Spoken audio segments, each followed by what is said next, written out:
easy. Put your tops back on. Except you, grandmother. All right, it's Friday, so you know what that means. Let's welcome tonight's guests.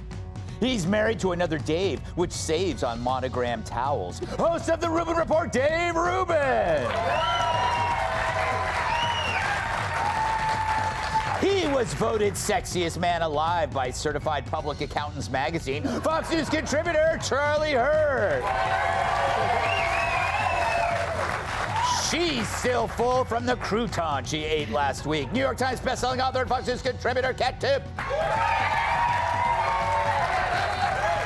And he's got a lot of influence over helicopter flight routes. New York Times bestselling author, comedian, and former NWA world champion. All right. Before we get to some news, try to ignore my new glasses. Let's do this. Greg's Leftovers. Lego man. All right, it's Leftovers, where I read the jokes we didn't use this week, and as always, it's my first time reading them. So if they suck, we'll nail Joe Mackey to a wall and throw axes at his head. All right, scientists in China have reportedly been able to keep a cloned monkey alive for 2 years. That's nothing. We kept ours alive for 45. Monkey. This week, Green Day performed a surprise set in New York subway, along with Tonight Show host Jimmy Fallon. Commuters shouted requests like, "Please stop."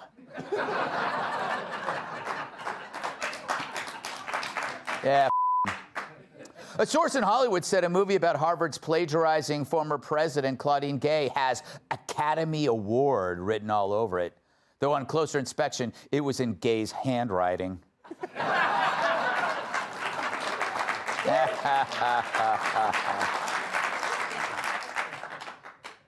Whenever I see her, Tyrus, I think of the Humpty Dance. Wow. I know. A new study shows that men do have better navigational skills than women. Sadly, most women don't even know about this study because they went to the wrong website. Charlie. Oh, Charlie's a sexist. A new study shows that by the year 2100, many U.S. cities will be completely populated by the elderly, which means the late-night shift at strip clubs will end at 4 p.m.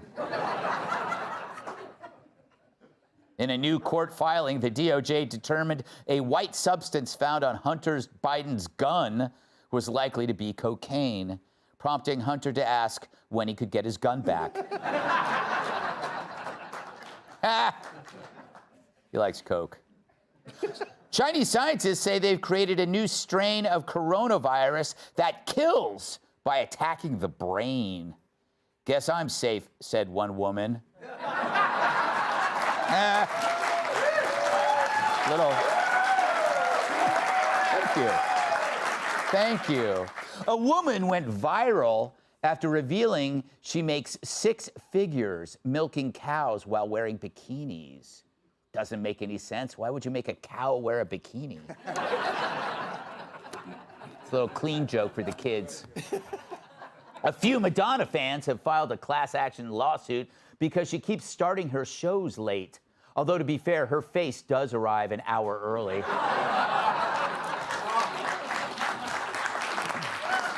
Yeah. Officials in Florida say a woman used dog urine to try to beat a drug test. Someone should have told her she didn't have to drink it first.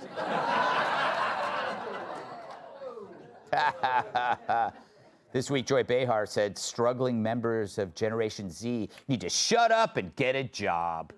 Speaking of, The View is looking for applicants to toss buckets of raw sardines during Joy's 12 o'clock feeding time.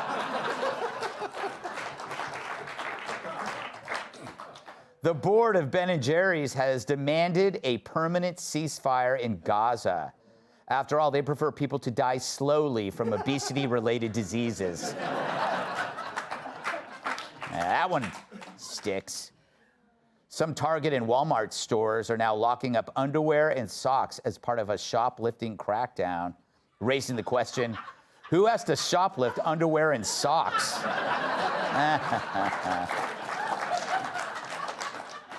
Kim Kardashian is selling her smashed 2022 Range Rover for $100,000. It comfortably sits 8 people or one giant ass.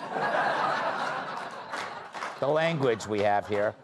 According to a new study, a common mistake people make after sex is looking at their phone for any missed messages, especially if the message is, close your blinds.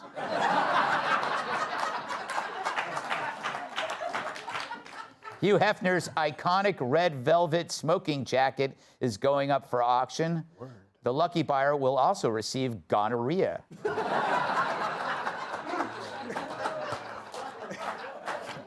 You gave up halfway through. I love that joke, Dave. I'm gonna be honest, I still want the jacket. And finally, last Saturday, during a pro-Palestinian protest at the White House, many protesters chanted, F Joe Biden. Trust me, it's overrated, said one woman. Now to the news.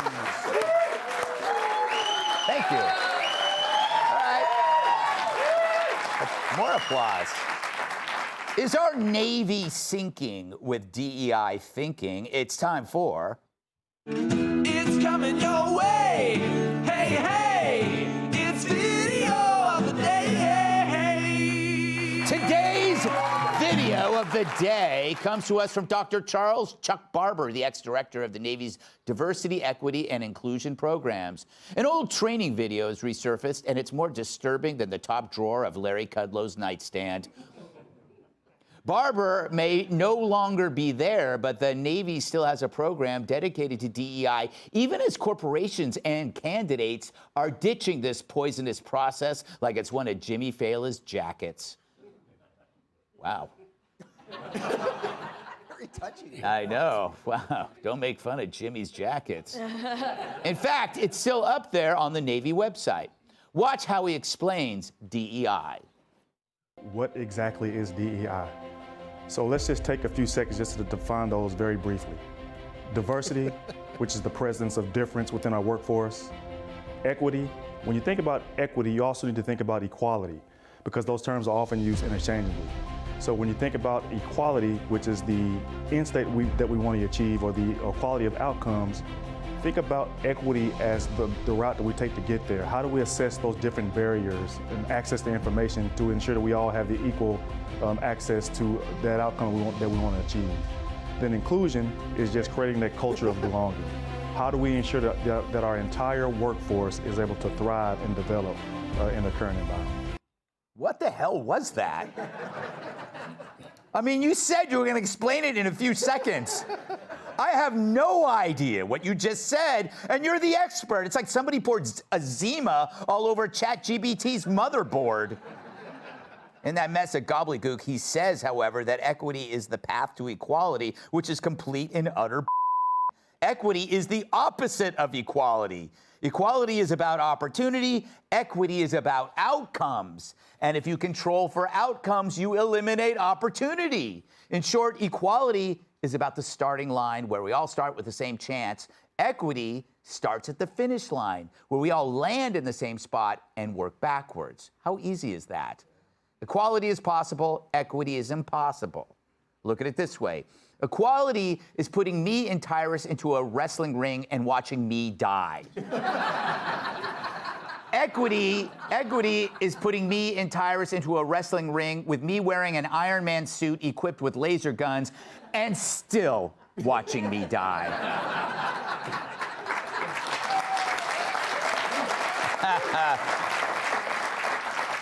It's literally impossible to create equal outcomes in a universe of individuals. That's why you rarely see a virtual tie in a foot race. DEI is the most anti-individualist endeavor ever, for it assumes that there's no diversity among individual talents, which is why they hamper excellence by promoting mediocrity. And now we're preaching this crap in the greatest military on the planet? Why don't we just turn the keys to the Pacific Fleet over to the Chinese right now? This is supposed to be the only place left that depends on meritocracy. But then again, if you look around the rest of America's storied institutions, we've ditched that gold standard. So why should the military be any different? Look, I just want the deadliest military on earth, not the most diverse. I don't care if our soldiers are straight. I just want them to shoot straight.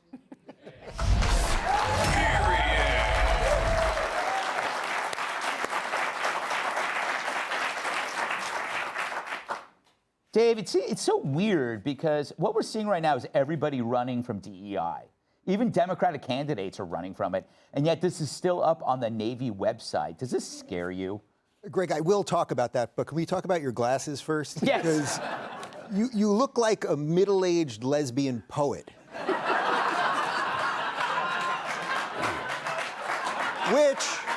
Which actually might be DEI for Fox, because I am now a diverse hire.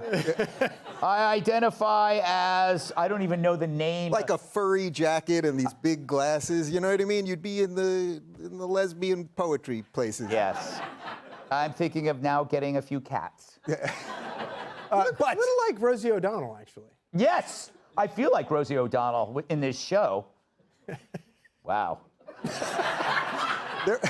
they're very touchy on their references. I know. No, look. They don't like talking about anybody who's not here.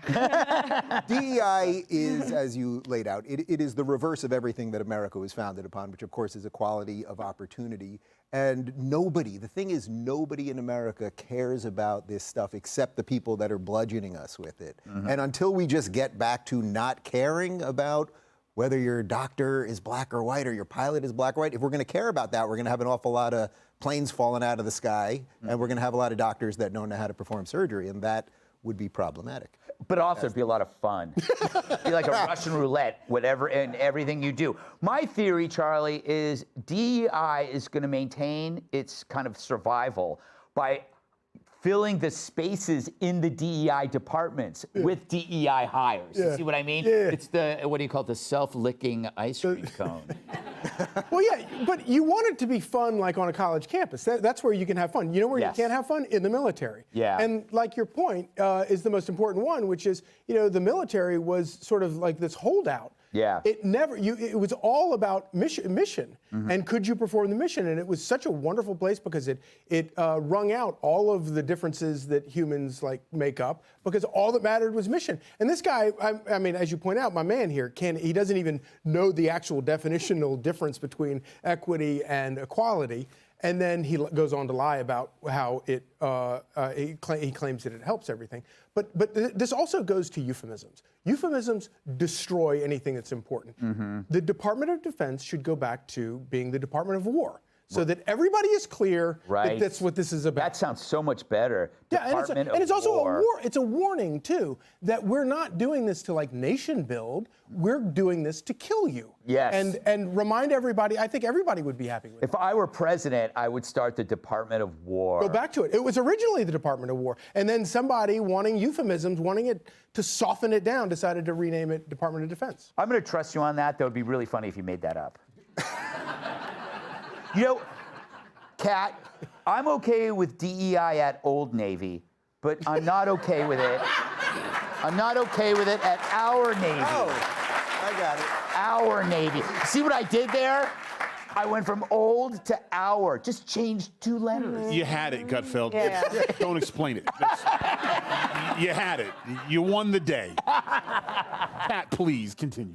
Yeah. Well, first of all, go Army. Wow. But there's also this idea, right, that individualism is a every man for himself kind of thing, when it's actually the opposite of that, right? Because if we're all, which is obviously reality, as you pointed out, we're all individuals with different strengths, different weaknesses. Acknowledging that is a greater argument for needing to work together than anything else would be, because if everyone's exactly as good as everyone else is at everything, then you would never need anybody's help. Right. So individualism is not every man for himself. It's more acknowledging what your strengths are and maybe what your weaknesses are, and someone else can help you. That's really what it is if you actually, you know, make sense of it rather than just spouting off a bunch of buzzwords. It's like watching Ocean's 11. Like, somebody has this talent. You have the safe cracker. You have the suave leader, and now you always have the genius hacker. Every movie has a genius hacker. Oh, there's always some young person, Tyrus. Ooh, let's have a genius hacker. I'm picking up you don't like the genius hacker. No, because it's in every. I feel you. I hate the British scientists. And all they do is like they run into a roadblock in the movie, and they instead of like coming up with a real answer, they go, let's give it to what's his name. He goes like this. We're in. They always do this. Yeah. We're in. And then if that doesn't work.